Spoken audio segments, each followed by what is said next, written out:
Bonjour à toutes et tous. Donc, je m'appelle Stéphane Croza, je suis prof à l'Université de Technologie de Compiègne. Je suis également membre des associations, enfin, entre autres, mais en lien avec ici Picassoft, Framasoft qui est un peu plus connu, et Picassoft, un chaton qui donc est à l'UTC.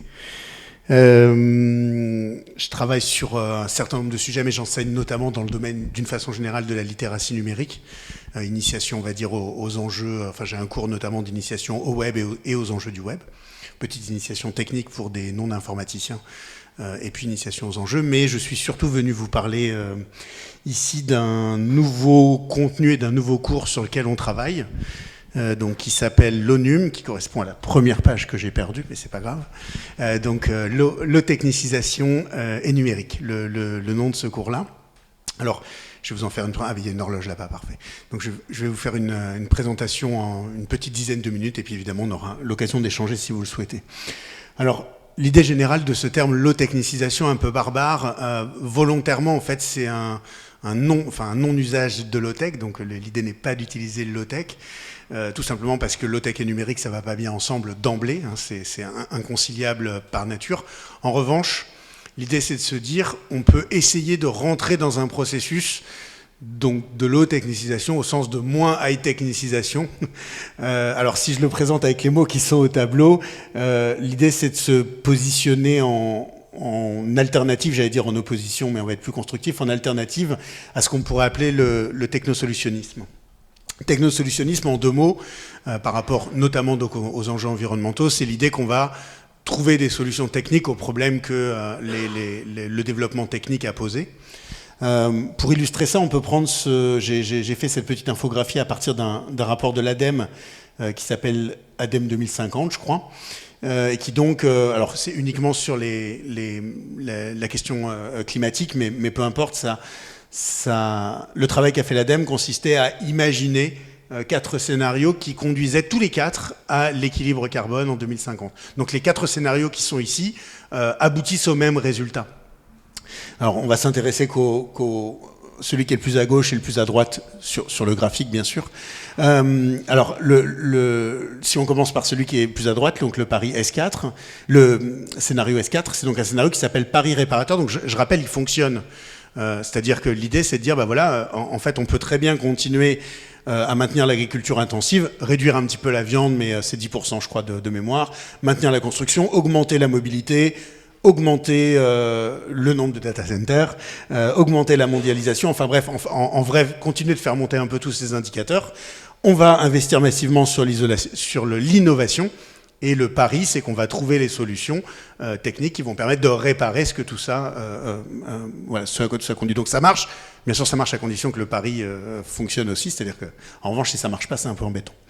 Et donc j'insiste pas plus, hein, c'est en gros à peu près le monde dans lequel essentiellement on vit, ce à quoi on forme essentiellement les ingénieurs, enfin d'une façon générale l'ensemble des acteurs de la société, mais puisque je suis dans une école d'ingénieurs, notamment les ingénieurs, donc l'idée était de voir si on peut travailler sur d'autres façons de faire, et donc le scénario S1 de l'ADEME fonctionne pas mal. L'idée c'est de dire on va essayer de travailler sur des réductions. Du coup, on retrouve un peu le côté qu'on reproche parfois, hein, mais effectivement, donc par exemple ici sur la viande, augmentation du local, maintien des data centers, bon, du coup on les ferme pas tous, on n'arrête pas l'informatique, mais en revanche, on va essayer de faire avec ce qu'on a, on va dire en termes d'infrastructure aujourd'hui, etc., etc. Alors, évidemment, ce scénario-là, eh bien, il a comme contrepartie une certaine notion de frugalité qui lui est associée. Bon, on pourrait parler beaucoup plus longtemps de tout ça. Mais je crois que le but, c'est pas de parler très longtemps, hein, c'est ça. Okay. Donc j'avance, pardon. Alors, si j'ai pareil de 2 autres petits dessins sur lesquels j'ai travaillé, ça, l'idée, c'est que ça correspond aussi à peu près, on va dire, au monde d'aujourd'hui, qui est caractérisé par un terme que j'ai repris du manifeste de la convivialité, qui est un petit peu à la mode en plus, donc, mais je trouve qu'il parle bien, c'est-à-dire le terme d'hubris. Pour le traduire, hein, on pourrait traduire ça par de la démesure, la fuite en avant, le fait du toujours plus. En gros, c'est un contexte dans lequel l'innovation et l'invention, enfin c'est un monde dans lequel l'innovation et l'invention sont dirigées vers la croissance et le progrès, mais ce qui conduit, on le sait, on commence à l'admettre aujourd'hui de façon assez consensuelle, mais d'une part à l'aliénation des humains par la technique, et d'autre part à la domination donc, de la nature avec les problèmes associés. L'idée, c'est de pas forcément renoncer, encore une fois, ni au numérique, ni à l'innovation, ni à l'invention, mais d'essayer de changer plutôt les indicateurs, donc plutôt que de se préoccuper de croissance et de progrès, donc dans une logique du BRIS, d'emprunter un autre terme à la philosophie grecque, donc le terme de médiété, et d'essayer d'aller vers de la convivialité au sens de redonner de l'autonomie aux humains et de la soutenabilité, redonner de la place à la nature. Voilà, donc c'est faire une... Alors, je vais pas développer tout ça. Si ça vous intéresse, je vous ai donné en gros un petit peu l'introduction de ce cours qu'on est en train de créer. Je vais passer un petit peu sur tout le reste. Alors, pour mettre ça en œuvre, parce que là, bon, c'est chouette, je vous ai pris 2-3 termes, un peu de philo antique. L'idée, c'est à partir de là, en fait, on a essayé de mettre en place, encore une fois, dans une école d'ingé, on a essayé de mettre en place une méthode et de voir un peu comment ça pouvait se traduire pédagogiquement. Alors, évidemment, rentrer dans une vraie construction d'objets, c'est extrêmement difficile. Ça ne veut pas dire que c'est impossible, mais c'est difficile. En tout cas, là, c'est pas ce qu'on a attaqué. Donc, on a plutôt attaqué ça sous l'angle des savoir-faire méthodaux. Donc, typiquement, de comment est-ce que, dans une phase de conception, eh bien, on peut attaquer ces sujets-là. Alors, en gros, ce qu'il y a en bas, c'est assez classique. Hein. Donc, on est sur de l'avant-réalisation. Donc, on va s'arrêter à la maquette. Hein. On va pas passer à la réalisation. Donc, on a des phases assez classiques, veille, idéation, maquettage. Et ensuite, on a 2 phases qui le sont un petit peu moins. Donc l'évaluation, ça va être en fait un gros bout. Je vais en retoucher 2 mots. Et puis la publication. La publication, c'est pareil, c'est quelque chose sur lequel, et là notamment, on a reçu un coup de main de Gandhi. Mais l'idée était de dire, eh bien, l'enjeu, c'est pas seulement de faire des projets d'ingé comme ça se passe d'habitude avec un rapport qu'un prof lit éventuellement, et puis ensuite qui disparaît, mais d'essayer de voir comment on peut rentrer dans une dynamique pour proposer justement des choses un petit peu alternatives, et les partager. Donc l'enjeu, c'est que tout ce qui est produit eh bien, soit publié, que ce soit intéressant ou pas, ça on pourra le sélectionner petit à petit. Et puis donc sur le travail de l'évaluation, alors bon, je vais pas entrer trop dans le détail, mais l'idée c'est de travailler sur l'évaluation a priori, donc quelque chose qu'on fait pas non plus forcément habituellement, mais en gros de se forcer, une fois qu'on a préconçu le projet, qu'on l'a maquetté, qu'on a dit ce qu'on voulait faire, et bien de se forcer à essayer d'autocritiquer, enfin de critiquer son propre projet à travers un certain nombre de critères. Alors, je vais pas vous présenter, donc on a commencé à développer des outils autour de ça, je vais pas tous vous les présenter, mais par exemple, un de mes collègues historiens des sciences parle d'empreintes fantômes, et l'idée c'est là très concrètement de faire des petites mind maps dans lesquelles on va essayer de partir du bout de projet sur lequel on a travaillé. Je vous donnerai quelques exemples après, mais par exemple un ordinateur qui dure 50 ans. Donc si on veut construire un ordinateur qui dure 50 ans, eh bien d'aller tirer des fils et de voir quel impact ça a in fine en termes de surface sociétale, en termes de surface environnementale. Donc en gros, pour faire simple, hein, c'est de se poser des questions qui finissent effectivement avec l'extraction des métaux en Afrique ou avec les conséquences climatiques à l'autre bout du monde, mais de se forcer quand on fait un projet de ce type-là, eh bien à étirer ces fils-là. Alors évidemment, c'est extrêmement complexe, c'est impossible de le faire de façon déterministe. Enfin, on peut pas dire à la fin, je touche ça, je touche pas ça, etc. Mais déjà de se forcer méthodologiquement à le faire, il nous semble que c'est un aspect en soi qui peut apporter encore une fois de la réflexivité. D'autres petits exemples, je ne sais pas si je les ai là, mais par exemple, voilà, on a pris les 7 péchés du greenwashing, et puis, eh bien voilà, une fois que les étudiants ont terminé leur argumentaire, ou les personnes qui participent ont terminé leur argumentaire, je prends les péchés un par un et je vois comment est-ce que moi, effectivement, tous les moments où j'ai mis, je vais faire ça, en vrai, j'ai rien expliqué, mais j'ai rajouté à la fin, et puis ça va être mieux parce que c'est vert.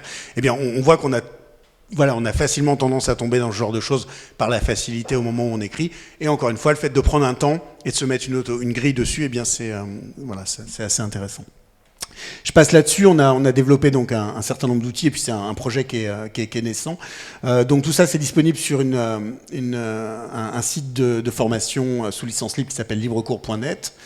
On a aussi, donc avec des collègues, on a profité du Covid pour faire en fait les cours à la radio, parce que parmi les premiers lancements qu'on a eu, on avait la contrainte du Covid, donc on a fait les cours à la radio, donc on les a enregistrés. Et la radio, c'est un média assez sympa pour expliciter les choses, quoi. Et puis également, on a fait donc une session, donc là pas à l'UTC, en éducation populaire ouverte, où on a utilisé Mastodon comme espace à la fois de publication et d'échange. Donc l'ensemble des participants avaient comme tâche de régulièrement poster des informations sur ce qu'ils étaient en train de faire, leurs idées, leurs veilles, etc. Et ou de réagir aux réactions des autres. Encore une fois, l'idée, c'est de jouer sur une notion un peu de débat public, de partage, sachant qu'on est évidemment dans un domaine, je ne sais pas si je l'ai dit jusque-là, mais du coup, je le dis maintenant, où il n'y a personne qui a la réponse, il n'y a personne qui sait à la fin ce qu'il faut faire. Ça, en tout cas, c'est à peu près la seule chose dont on est convaincu. Donc l'idée, c'est de chercher, de creuser, de proposer des idées. Il y en a plein là-dedans qui sont stupides ou infaisables, ou en fait qui sont des fausses bonnes idées, etc. Mais l'idée, c'est au moins de pouvoir les touiller et de sortir un peu des choses habituelles où justement on se dirige un petit peu de façon monolithique d'un besoin vers une solution ou d'un problème vers une solution, qui est un peu la démarche, même si je la caricature bien sûr, qu'ont les ingénieurs. Alors quelques exemples comme ça, là, voilà, enfin pas au hasard, mais qui ont été posés ici, sur lesquels on a travaillé, donc soit dans le contexte de l'UTC, soit dans le contexte Upload avec Framasoft. Donc par exemple, le chat sportif, les participants imaginaient que l'utilisation des serveurs, donc c'était un logiciel de chat type Mattermost ou voilà, ce genre de choses, et donc l'idée que les serveurs fonctionnaient avec l'énergie d'autres personnes qui faisaient du vélo en même temps, et donc y compris que du coup s'il y a personne qui fait du vélo, on peut pas discuter. Oslo, donc un système d'exploitation minimaliste qui pourrait faire fonctionner sur d'anciens ordinateurs smartphones et pouvoir maintenir dans le futur, ou Biblilobox qui était une offre culturelle qui puisse se déplacer, y compris sans réseau, donc voilà, avec l'idée de clés dans l'espace public, de choses comme ça. Voilà, bon, je pourrais vous en présenter d'autres. Ça, c'est des exemples de types de travaux qu'on fait faire.